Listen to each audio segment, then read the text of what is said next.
ak ñi nekk ci biir di liggéey bi ñu demee Rebeuss très sincèrement li ngeen di dégg Rebeuss yëpp xëy na sax nit ñi dañoo am pudeur nettali ko mais y a pire que loo xalaat gis nga Rebeuss kon li ancien détenu di nettali non dama jàpp ni dañ ko nëbb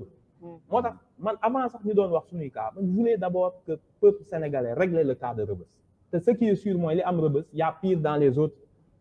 prisons à l'intérieur du pays. Effectivement. Président Macky Sall nee na day defar mémorial de Gorée ci corniche bi man ko jarul defar faut pas gaspiller de l'argent mémorial de Gorée pour nit ñi xam plus de 18 millions bu ñu bëggee xam lan la suñu maam yi dajoon ci caavu bateau yi nañu ubbi benn cellule Rebeuss à 22h ou 23h nit ñi xamuñu ni au Sénégal benn ginaar bu nekk France ak cochon élevage de cochon ak de volaille yow tu as plus d'espace yow volaille bi yow ginaar bi nekk ci poulailler ak cochon bi nekk ci élevage de cochon que détenu sénégalais ci prison parce que dans une chambre de 50 mètres carrés vous en fourrez 130 140 personnes. Ah bon? La nuit bu ñuy tëdd qu'est-ce qu'on nous dit Diawara mi fekk xam na dañ naan la hé tëddal tàllaliku nga tàllaliku ñu lay daaj dugal l'autre daaj ko dañ lay daaj jusqu'au bout. daaj mooy lan daaj mooy c'est-à-dire que dañ lay compacter parce que buñ ñu compacter wul duñ am sax espace ñoom kenn mënu tëdd. Vous imaginez les locaux c'est déjà des locaux ci colons yi lañ ko jëlee amul ay lal benn genre ñaari ay weñ la ñu jël def benn kii ci kaw nga yëg ñii tëdd ci kaw ñii tëdd suuf ñi des ci digg bi soo ko xoolee bateau kaalu bateau yi ñu daan yóbbu négrier yi sunu maam yi ñu doon jaayee exactement le même système. Ça veut dire quoi que boo demee Rebeuss le processus de chosification de l'homme noir durant l'esclavage et le processus de déshumanisation durant l'époque coloniale ñoom ñaar ñoo daje trouver leur parfaite illustration à Rebeuss à travers une folie d'un système qui fait un mélange entre le système judiciaire, le système pénitentiaire, parce que le président du tribunal, tous les matins, avant mon tribunal, surtout bi nekk Dakar, dañ ko waroon jox le taux d'occupation à Rebeuss avant moo jël nit ñi renvoi jàpp naa la waxuma ñëpp ña fa ne ce sont des saints am na ñu fa def yu grave qui méritent la prison mais il y a un minimum de dignité humaine. Le président Macky Sall wérul kii bu génnee ci nit ñi naan il défend mais il défend quelle cause sëriñ si yëguñu ko les xalif généraux yëguñu li xaw nañ dem seen taalibe yi xool mënoo sax julli boo bëggee tuur ndox da ngay rang tu t'inscris waxuma la nga xalaat sangu la dernière fois bi ñu fiy génn y avait un problème d'eau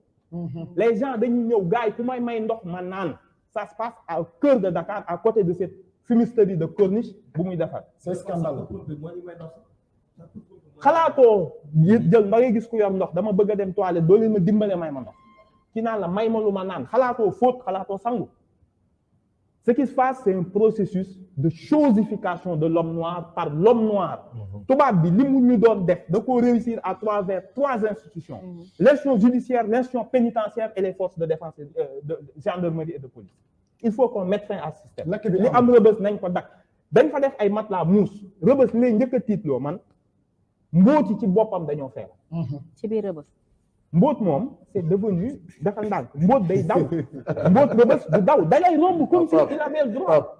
temps bi dana jeex di duñ développé. li ma la wax j'ai compris on va vous donner la solution.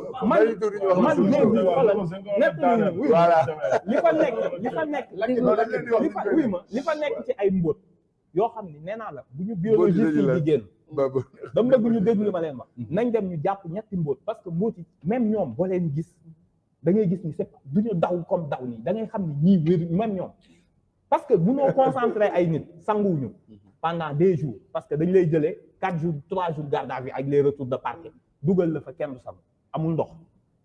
benn douche pour 130 personnes imaginez lan la douche bi war a mel 130 personnes dans une salle de 50 mètres carrés bokk la sax salle de gym de Macky Sall bi mu am këram nga dugal fa 150 personnes. mais Amadou la restauration kon nan la war a mel. lekk bi dinañ la indil lekk. añ ak reer bon nee nañ ma sax léegi tane na su dee loolu tane na je ne sais pas lan moo tanewul. lekk bi lan la. lekk bi di nga gis ceeb bu am peut-être ay jën et cetera ñu teg ko on essaie séddoo ko ci biir est-ce que doy na nit ñi la qualité de repas xam naa ci dara kër Macky Sall xajam ya fa ne boo leen joxoon lekk rëbës duñ ko lekk xaju Macky Sall yi ñuy garder këram boo leen joxoon lekk rëbës ñu gedd ko. xaj yooyu duñ lekk. ay kaña bëccëg non mais li ma lay wax il faut en voir une centaine qui se promènent le jour ngeen taxaw nii day ñëw dab sa kaw nga di ko pusal fii waay yow kaña bëccëg kaña yi boo xoolee lay njëkk a yéem comme li dal mbóoti mooy amuñu karaw lan la ñuy lekk ci biir rëbës c'est un crime contre l'humanité contre la conscience noire association américaine yi nekk noir États-Unis dañoo war a ñëw gis rëbës jaratul ngay dem Gorée boo bëggee xam ne suñu maam yi doon dund ubbil rëbës dégg nga 2 milliards yi ñu fekk kër Farba Ngom bërki dem réglé woon na problème réglé woon na problème mu rëbës nañ bind matelas mousse yi matelas mousse mooy bleu matelas mousse bu tàkkee il va tuer tout le monde avec les branchements sauvages de ventilo et cetera matelas mousse yi nañ ko dindi parce que c'est pas hygiénique lorsque ay fukki junni nit ñoo ci tëdd il faut des matelas yoo xamante ni en kii la caoutchouc nga xam ne mën nga koo pompe après nañu respecter les humains président tribunaux yi nañu xëy jox leen le taux d'occupation des prisons avant ñoo tëj nit ñi tëj bi yomb na trop je vous renvoie substitut bi dañoo ñëw toog ku ñëw mu ne la lii dañuy toppee allez dégage 84 personnes 10 jours d'arrestation on va former un collectif on va attaquer l'État pour détention arbitraire ku nekk dina ko laaj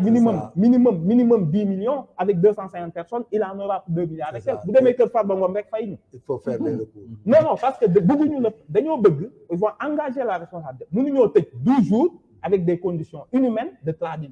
dégradation humaine de déshumanisation